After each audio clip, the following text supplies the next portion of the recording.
All right, today we are solving square root equations, and it's actually pretty simple. First step, move stuff around, get the square root part by itself on one side of the equal sign. We square both sides, then we get the variable by itself, and we check our answer. So if we look at number 1, we have square root of 5x equals 10. It's already by itself, so we square both sides. When you square square root, it goes away.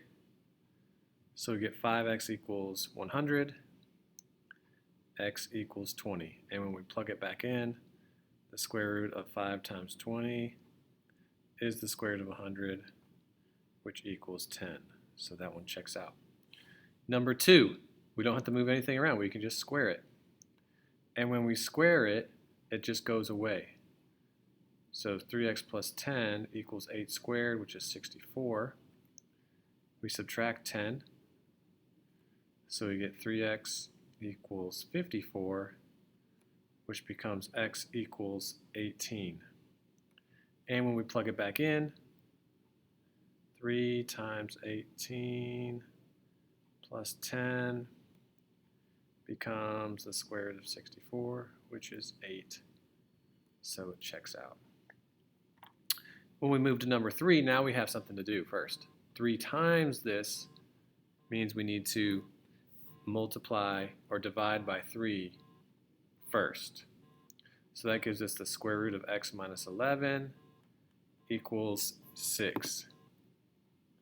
Then we can square both sides. So x minus 11 equals 36.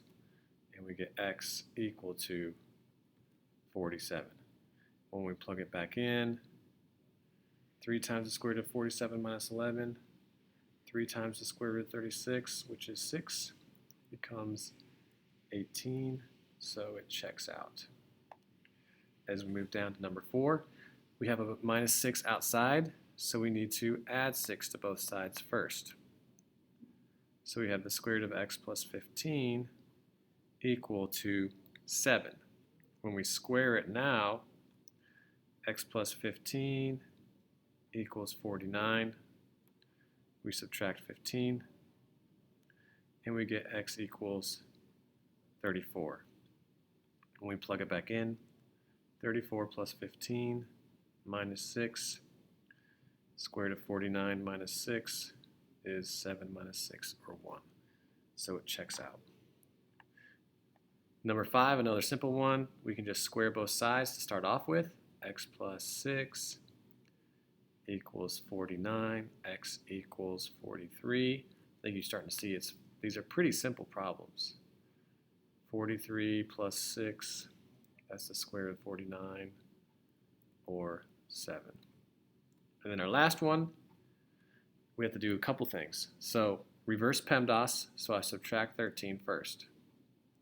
So I have 2 times the square root of 24x equals negative 2. Then I divide both sides by 2. Square root of 24x equals negative 1. Now when I square, I get 24x. And remember, when you square a negative, it becomes positive. And then I divide. So I get x is 1/24. When I check my answer, so I plug it back in, 2 times the square root of 24 times 1 over 24 plus 13, that just becomes 2 times the square root of 1 plus 13. 2 plus 13, last time I checked, was 15.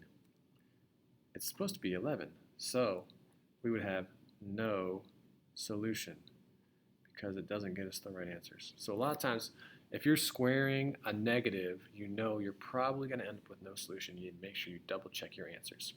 And that is first day of solving square root equations. Be sure to follow for more videos.